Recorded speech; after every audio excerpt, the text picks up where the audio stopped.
about the death of those individuals. Not the main media, not even on the social media. So it begs the question, are there some Kenyans who are more equal than others? Are we to believe that we are brothers and sisters, or cousins in that matter? Or maybe there are cousins who are more equal than others. Or is a death of a young man, such as Albert Ojwang, an opportunity for political expediency? Whether on the main media or the social media?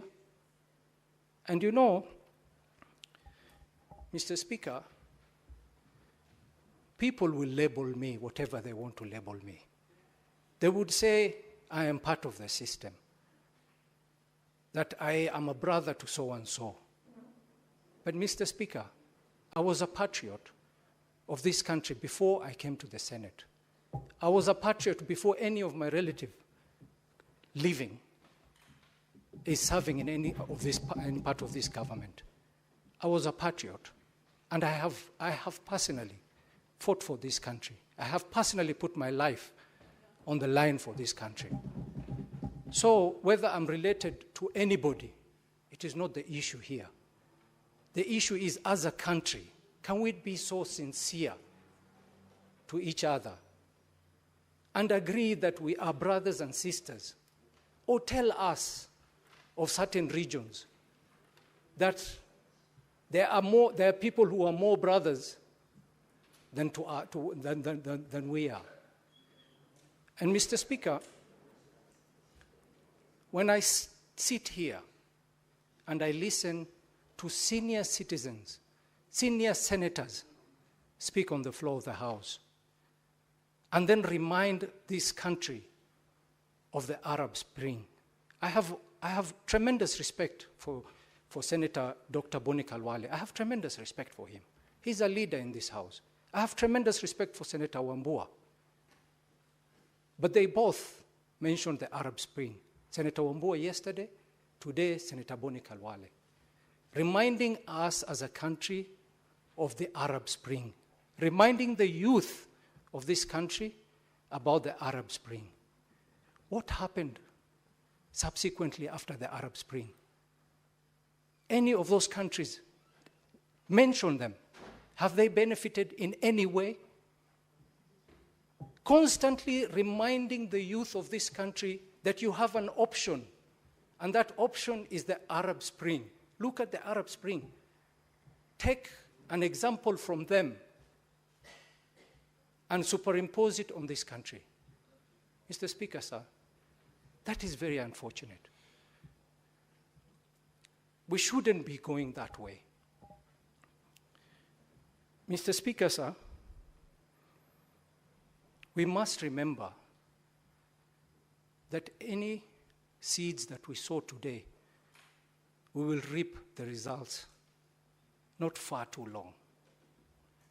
If we want to sow the seeds of disconnect, of inequality, of some regions being better than others, it will be very unfortunate, and we will continue in that path.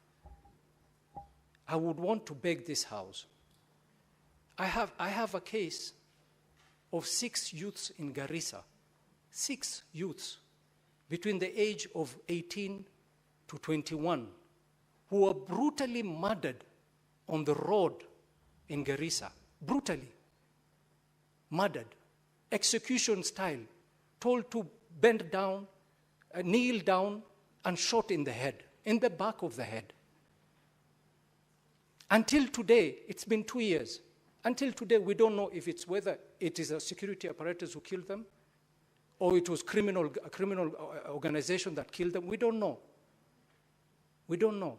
But we've not had, not the human rights organization, not the civil society, not the media houses, have ever decided to pursue justice for those 6 people.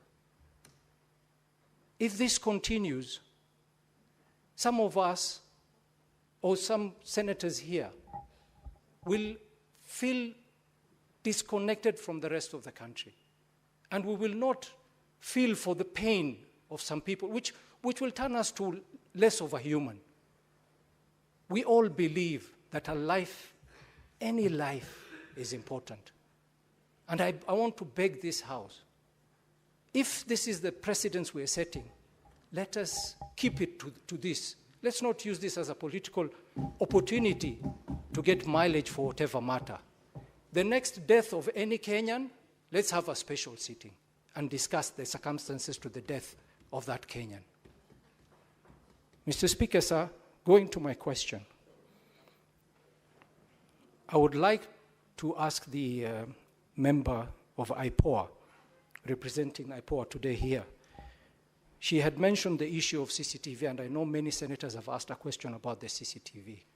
And I was a bit curious to know how many of our police stations have CCTV, and how many of those cameras are placed within the cells of those police stations.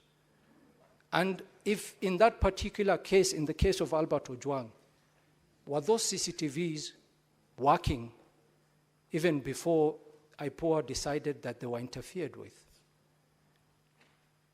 And my next question is to the IG. IG had stated here that when they moved the deceased Albert Ojwang from the cell to Magathi police station, he was declared dead upon arrival. Was he alive at the time he was moved from the station? That is something we missed in his submission. My final question to the IG, I'm just wondering out loud, why do the police arrest people in certain areas and transport them to Nairobi for investigation? Does it mean that with the devolved system that we have now, the DCI or the police cannot conduct investigations at where the person has been arrested? Could you elaborate on this issue as well? Thank you very much, Mr. Speaker. Senator Newt.